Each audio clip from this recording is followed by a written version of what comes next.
In a world filled with republics and democracies, a remarkable question arises from the heart of southern Africa.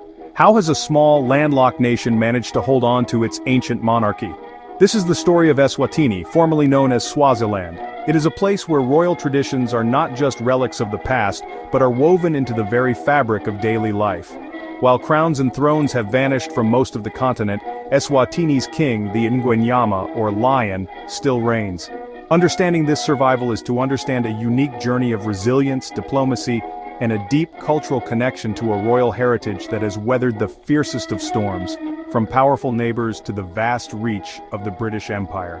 The continued existence of this monarchy is not a simple matter of historical accident. It is the result of deliberate choices made by its leaders and its people over many generations. They have navigated a path between holding fast to tradition and adapting to the pressures of a changing world. The story of Eswatini is therefore not just about kings and queens. It is about a nation's struggle to define its identity against overwhelming odds. It is a living history where ancient ceremonies take place alongside modern political debates, and where the monarch's authority is both a source of national pride and a point of intense controversy. This delicate balance makes Eswatini one of the most fascinating examples of traditional governance in our contemporary age. To truly grasp why the Swazi crown endures, we must look beyond the headlines of today. We must travel back in time to the very origins of the Swazi people. Their story begins not in grand palaces but in the migrations and conflicts that shaped the map of southern Africa. The nation's founders were not born into an established kingdom. They had to build one. They carved out a home for themselves amidst powerful and often hostile forces. This history of struggle and self-reliance forged a deep bond between the people and their rulers, a bond that has been tested time and again, but has so far refused to break, providing a foundation for the monarchy's enduring presence. Therefore, the question is not simply why Eswatini has a king. It is also about what this monarchy represents to its people and to the wider world. Is it an outdated system holding back progress, as its critics claim? Or is it a vital cultural anchor, preserving a unique identity in a globalized world? The answer is complex, lying somewhere in the middle of these two extremes. The journey of this tiny kingdom offers us a profound insight into the enduring power of tradition, the complexities of African history, and the ongoing conversation between the past and the future. It is a story of survival, identity, and the timeless human quest for a place to call home. The story of the Swazi nation begins long before its current borders were drawn. It starts with the slow and steady movement of people. The ancestors of the Swazi people, part of the larger Nguni language group, migrated southwards over centuries. They settled in the fertile lands of what is now southern Mozambique. Here, under the leadership of a chief named Dlamini, they began to form a distinct identity. This was a time of building and consolidation. They were known as the people of the Ngwan, named after an early and influential leader. Their identity was shaped by the land, their language, and their shared customs, creating the very first threads of what would become a resilient national tapestry. The true founder of the nation we know today was King Ngwani III, who led his people in the mid-18th century. Facing pressure from other clans, he made a courageous decision. He guided his followers away from the coast and into the inland hill country of present-day Eswatini. This was a pivotal moment. The mountains and valleys offered a natural fortress, a place where his people could be safe and build a new future. He established his royal capital, the first Zambadzi, in the southern part of the country. This move was more than just a change of location. It was the symbolic and physical founding of the Swazi kingdom, a homeland that his people could finally call their own. Under Ngwan III and his successors, the kingdom began to grow. They did not build their nation through conquest alone. Instead, they used a clever strategy of absorbing smaller neighboring clans into their growing state. Rather than destroying them, they offered them protection and a place within the Swazi social structure. This process of peaceful assimilation was crucial.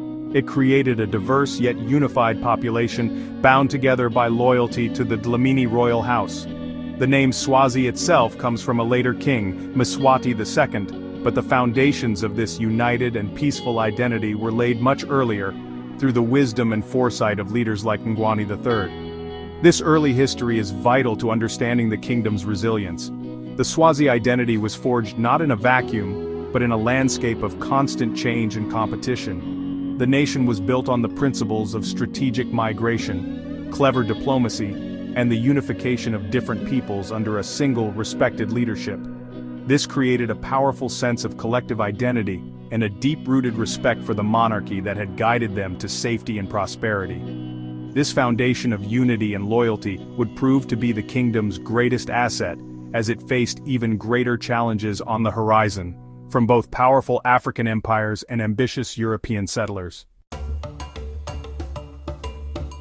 As the Swazi kingdom solidified its position in the 19th century, it found itself in a dangerous neighborhood. To the south, the formidable Zulu kingdom was rising under the military genius of Shaka Zulu. The Zulu Empire was expanding rapidly, conquering and absorbing nearly everyone in its path. To the north and west, a different threat emerged: the Boers. These were Dutch-speaking settlers, trekking inland from the Cape Colony to escape British rule and establish their own independent republics. The small Swazi kingdom was caught between these two powerful and aggressive forces.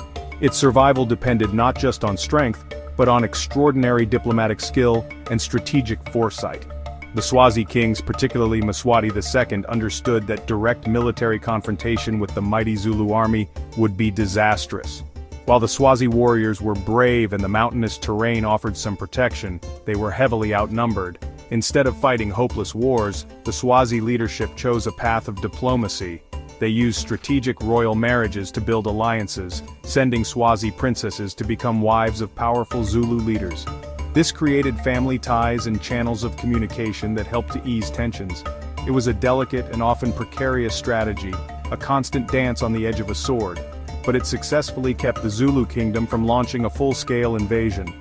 The arrival of the Boers presented a different kind of challenge.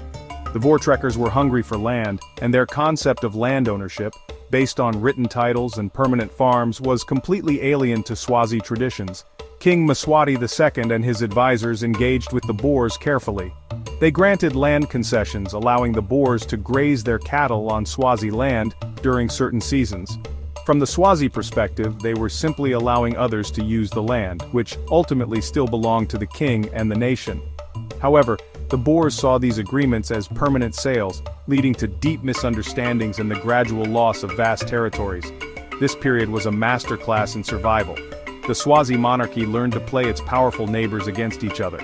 When threatened by the Zulus, they would hint at an alliance with the Boers. When the Boers became too demanding, they would remind them of the powerful Zulu presence to the south. This balancing act required immense political cunning.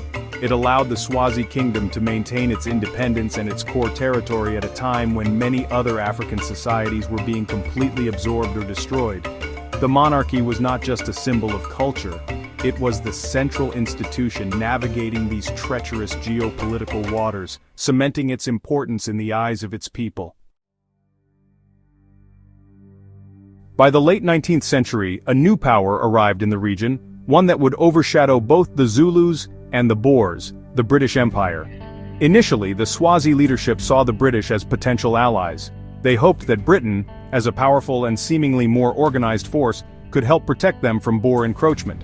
In a series of agreements, the Swazis sought British protection. However, this protection came at a heavy price.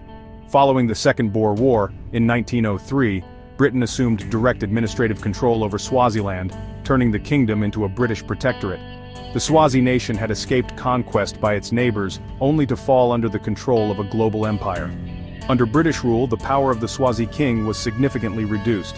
The British appointed a resident commissioner who held the real political and administrative authority.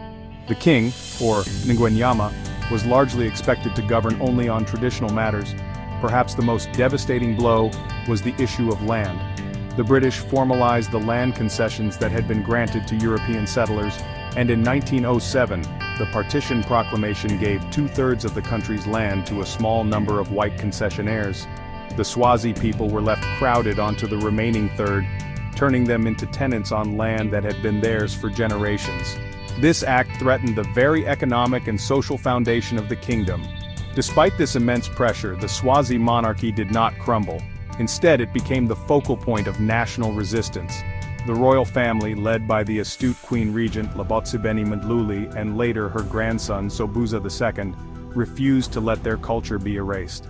They fought back not with weapons but with petitions, delegations, and legal challenges. They understood the British system and used it to their advantage. They sent delegations to London to plead their case directly to the British government. They also established a national fund, the Lifa Fund, where every Swazi person contributed cattle to raise money to buy back the land that had been taken from them.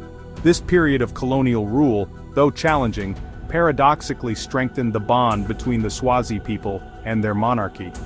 The king was no longer just a ruler, he was the symbol of national identity and the leader of the struggle for survival. While the British held political power, the monarchy retained its immense cultural and spiritual authority. The royal kraal remained the true heart of the nation. The king led the traditional ceremonies, preserved the customs, and organized the collective effort to reclaim the land. This steadfast resistance ensured that when the winds of independence finally began to blow across Africa, the Swazi monarchy was not a relic of the past, but a powerful and ready-made institution to lead the nation into the future. The journey to independence was led by a truly extraordinary figure, King Sobhuza II.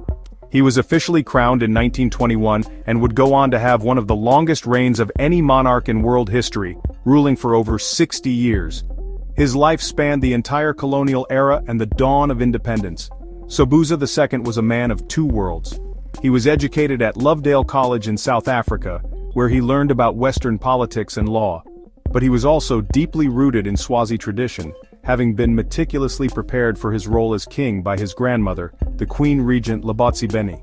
This dual understanding would be his greatest strength in navigating the transition to freedom. As independence movements swept across Africa in the 1960s, Eswatini's path was unique. The British prepared the country for independence by creating a Westminster-style constitution. This constitution established a parliamentary democracy and a constitutional monarchy, where the king would be a symbolic head of state with limited powers.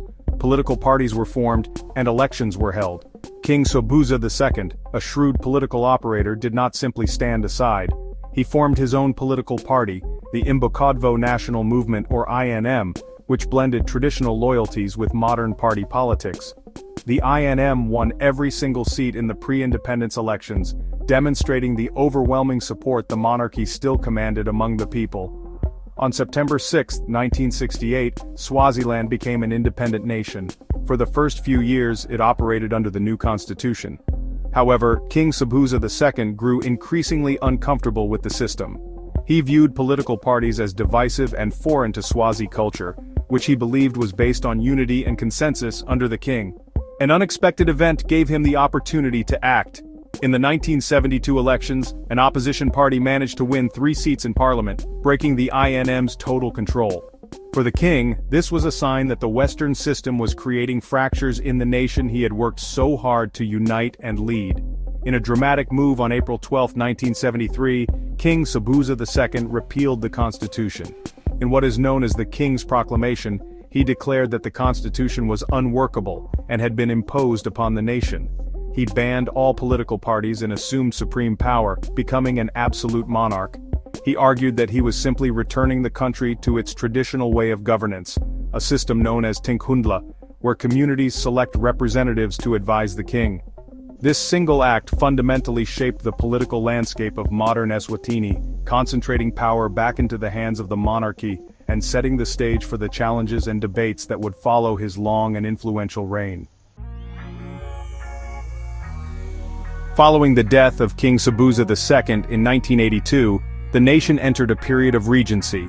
A young prince was chosen to be the next king, and in 1986 he was crowned as King Mswati III. At just 18 years old, he became the world's youngest reigning monarch. Like his father, King Mswati III has sought to balance the demands of tradition with the pressures of the modern world. He is the custodian of Swazi culture, presiding over important national ceremonies like the reed dance and the Nkwala. In this role, he is seen by many of his people as the living embodiment of the nation, the central figure who holds the country together and connects the present generation to their ancestors. However, his reign has been marked by significant controversy and growing criticism. One of the main points of contention is the royal family's lavish lifestyle in a country facing serious economic challenges. Eswatini struggles with high rates of poverty, unemployment, and one of the world's most severe HIV and AIDS epidemics. Reports of the king's personal wealth, his fleet of luxury cars, and the construction of opulent palaces for his many wives often create a stark and painful contrast with the daily struggles of ordinary citizens. This has led to accusations that the monarchy is out of touch with the needs of its people, fueling resentment and calls for change from various sectors of society. In response to these pressures, King Mswati III has made some attempts at modernization, particularly in the economic sphere. He has championed initiatives to attract foreign investment and has overseen the development of infrastructure projects. In 2005, a new constitution was introduced, which officially restored some basic rights and freedoms. However, critics argue that this constitution is fundamentally flawed because it ultimately entrenches the king's absolute power. Political parties remain banned from participating in elections, and key government officials, including the prime minister and cabinet ministers, are appointed directly by the king, ensuring that ultimate control remains firmly within the palace. The result is a kingdom in a state of constant tension. On one hand, there is a deep and abiding respect for the institution of the monarchy and the cultural traditions it upholds. On the other, there is a growing and increasingly vocal demand for democratic reforms, greater accountability, and a more equitable distribution of the nation's wealth. King Mswati III's rule is a complex mix of preserving a sacred heritage while governing a modern nation with modern problems. His ability to navigate this difficult path will likely determine the future of the Swazi crown and the stability of the kingdom he leads. To understand Eswatini, one must look beyond its politics and into its vibrant cultural heart. Swazi culture is a rich tapestry of customs, ceremonies, and beliefs, and at its center is the monarchy. The king and the queen mother, the Indlovukazi or she-elephant, are not just political figures, they are the spiritual and ceremonial leaders of the nation. Their roles are intertwined and complementary, representing the dual forces of the nation. The king is the head of state, the lion, while the queen mother is the spiritual guardian, the keeper of sacred traditions. Together, they ensure the well-being and prosperity of the Swazi people through a series of ancient and spectacular national ceremonies. One of the most famous of these ceremonies is the Umhlanga, or the reed dance. Every year, tens of thousands of unmarried and childless young women and girls from all over the kingdom gather to pay homage to the Queen Mother. They travel to collect tall reeds, which are then presented at the royal village to be used in repairing the windbreaks around the Queen Mother's residence. The ceremony culminates in days of spectacular dancing and singing, with the participants dressed in colorful traditional attire. The reed dance is a celebration of female chastity and solidarity, a rite of passage that reinforces cultural identity and pays respect to the monarchy. It is a powerful visual symbol of the nation's living heritage. Equally important is the Inkwala ceremony, often described as the most sacred of all Swazi rituals. This is a much more complex and mystical event, held around the time of the summer solstice in December. It is a ceremony of kingship, designed to renew the strength of the king and, through him, the strength and unity of the nation for the coming year. The Inkwala involves special songs, dances, and rituals that are performed only at this time, with key parts of the ceremony held in secret. The king's participation is central to the event, reaffirming his mystical connection to the land and his ancestors. This ceremony powerfully reinforces the idea that the king's well-being is directly linked to the nation's fate. The role of women in this culture is complex and significant. While the society is patriarchal with the king at its head, the Queen Mother holds immense power and prestige. She is not simply the king's mother but a co-ruler with her own duties and authority. This dual leadership structure is unique and highlights the importance of both male and female principles in the Swazi worldview. Traditions like the reed dance, while sometimes criticized by outsiders, are seen by many participants as a source of pride, identity, and sisterhood. Swazi culture, with the monarchy at its core, provides a deep sense of belonging and continuity that has helped the nation preserve its unique character in a rapidly changing world. Today, the Kingdom of Eswatini stands at a critical crossroads, facing a future where the pull of tradition clashes with the push for modern change. The absolute monarchy, which has been the bedrock of the nation for centuries, is now facing its most significant internal challenge. A growing movement of citizens led by pro-democracy activists, trade unions, and a restless youth population is demanding fundamental political reform. They argue that the current Tinkhundla system, where political parties are banned and power is concentrated in the hands of the king, is undemocratic and stifles progress. These calls for change have, at times, erupted into widespread protests, bringing the country to a standstill. The economic struggles of the nation add fuel to this fire. High unemployment, particularly among young people, creates a sense of hopelessness and frustration. When citizens see reports of royal extravagance while they struggle to find work or access basic services like healthcare and education, it deepens the divide. The government's response to dissent has often been harsh, with reports of crackdowns on protests and the suppression of critical voices, which has drawn condemnation from international human rights organizations. This has created a climate of fear for some, but it has also hardened the resolve of those fighting for a multi-party democracy and greater government accountability. On the other side of this debate are the staunch defenders of the monarchy. For them, the king is not a political figure in the Western sense, but the custodian of Swazi identity and unity. They argue that abandoning the monarchy, or reducing it to a purely ceremonial role, would be to abandon the very soul of the nation. They believe that political parties would bring division and conflict, destroying the social harmony that has allowed Eswatini to survive for so long. For traditionalists, the Tinkhundla system is a unique form of African democracy, based on community consensus, rather than confrontational party politics. They see the monarchy as the ultimate guarantor of peace and stability. The question of whether Eswatini's monarchy will survive in its current form remains unanswered. Can it adapt to the growing calls for democratic freedom without losing its central cultural role? Can a compromise be found that satisfies both those who demand change and those who cherish tradition? The future of this tiny kingdom depends on the answer. The path forward will require dialogue, wisdom, and a willingness from all sides to listen. The story of Eswatini has always been one of navigation and adaptation. Its final chapter is yet to be written, and the world watches to see if this last absolute monarchy in Africa can find a way to carry its ancient crown into a new and demanding future.